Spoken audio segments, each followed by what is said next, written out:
Are you ready?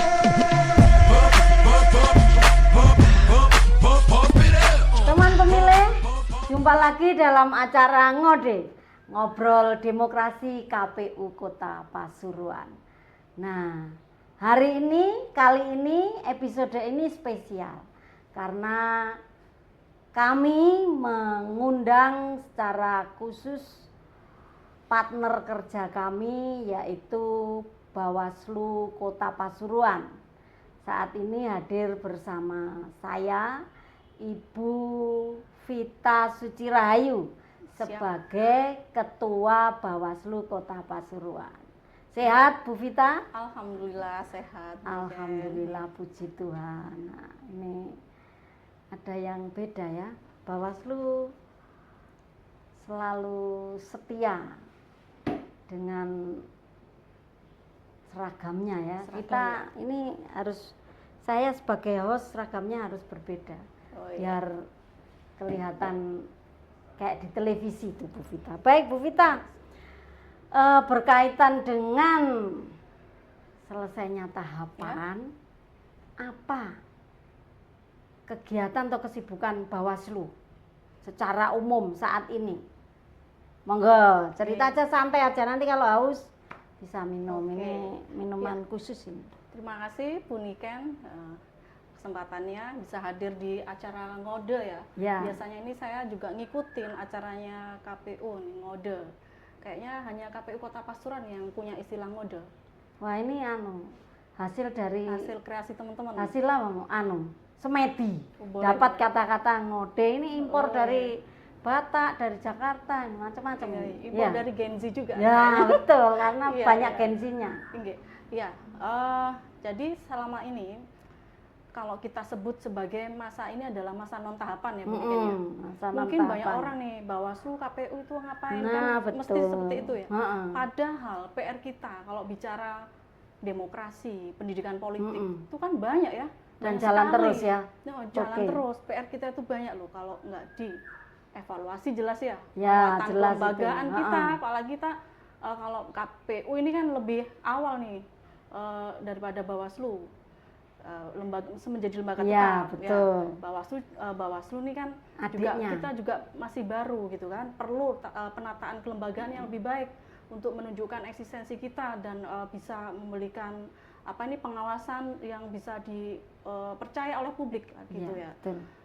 Selain itu juga pendidikan politik itu kan kita merasakan ketika masa tahapan itu dikejar oleh waktu, tahapan yang singkat, apalagi yang kemarin beririsan ya antara pemilu sama pilkada. Ya, betul. Itu kita nggak bisa masif lah untuk kalau hanya 3-4 bulan melakukan pendidikan politik itu sangat kurang. Nah, seharusnya emang tuh diintensifkan ketika non tahapan ini betul. atau kalau bahasanya juga post election gitu. Ya.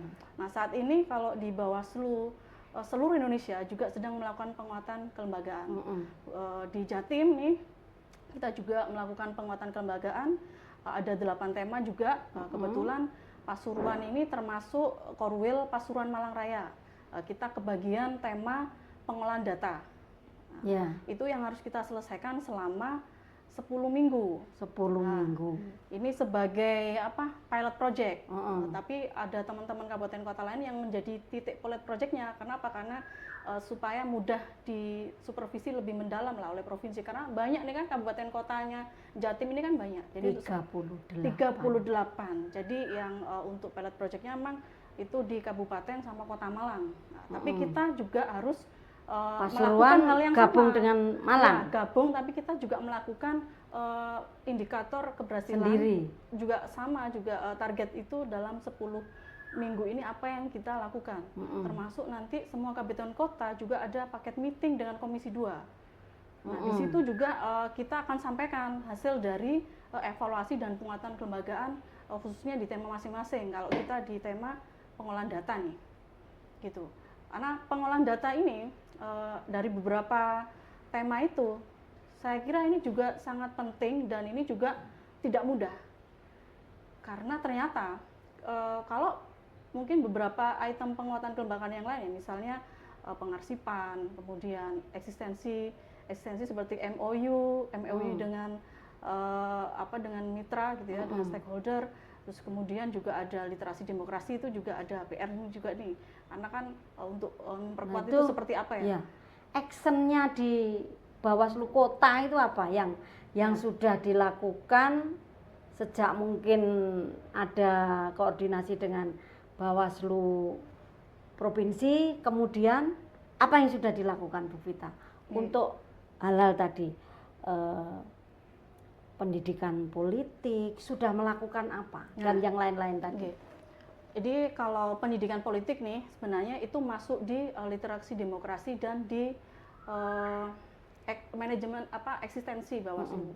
Jadi itu ada tema tersendiri yang itu di luar core kami. Cuman kami tetap melakukan karena seperti mana sebagai halnya teman-teman yang sudah jalankan saat ini, karena itu di bidang atau di divisi pencegahan itu hukum itu juga sudah mulai kita inventarisir sejatim ya, untuk setiap bulan itu harus ada output. Berarti bermitra dikerjakan bersama teman-teman staff semuanya. Iya, staff tuh pasti masuk dalam tim FAS gitu.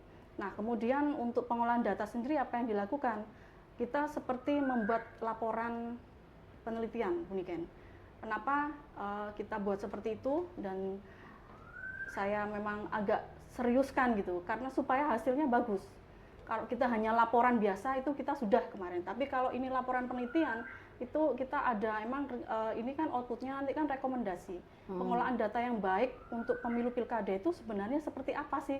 Nah ini kan perlu penelitian walaupun waktunya singkat nih, itu tantangan luar biasa gitu dengan apa yang sudah kita miliki saat ini, yaitu rumah data Jatim itu. Oh iya, mereka punya rumah data teman-teman. Jadi di Surabaya waktu itu saya ingat ada peresmian rumah data yang menjadi rumahnya teman-teman Bawaslu untuk melakukan kerja-kerja pengawasan terhadap pelaksanaan pemilu dan pilkada. Nah, Bu Vita, berkaitan dengan kegiatan-kegiatan misalnya penguatan SDM, seperti kalau di KPU kan kita mencoba meng-create sendiri kegiatan yang bisa memberi apa istilahnya, brainstorming kalau di sini pada teman-teman, jadi saling tukar ilmu. Itu kalau di Bawaslu ada atau tidak? Sama, kalau di Bawaslu itu setiap Senin pagi itu kita dari dulu itu memang ada rapat yang untuk baik itu melakukan evaluasi dalam 1 minggu kemarin dan juga ke depannya.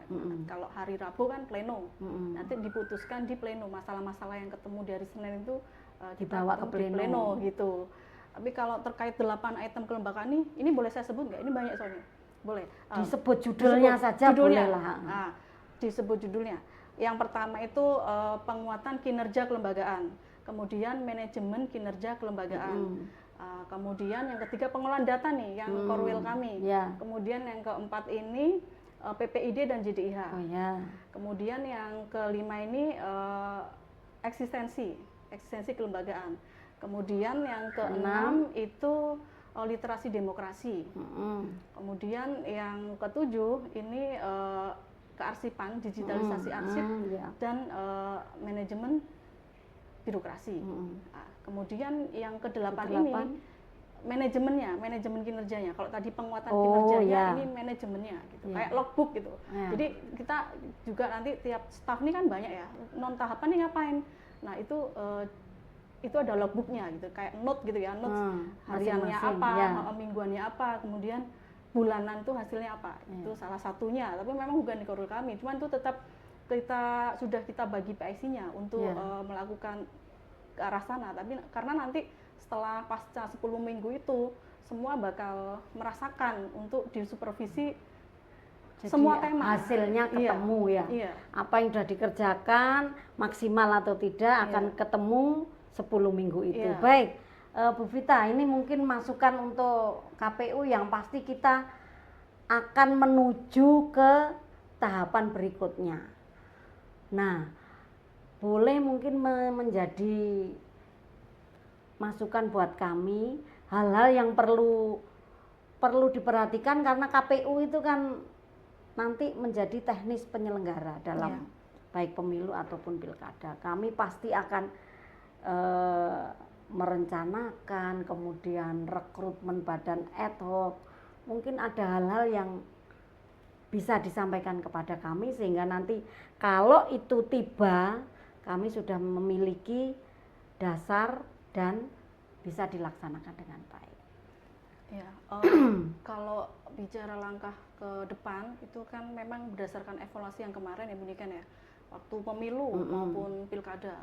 Pemilu yang terdekat kan pemilu. Pemilu itu saat itu ada banyak, kalau terkait SDM, banyak pendaftar yang tercatut sipol kan. Oh iya. Ya, 134, kalau saya nggak salah, insya Allah segitu.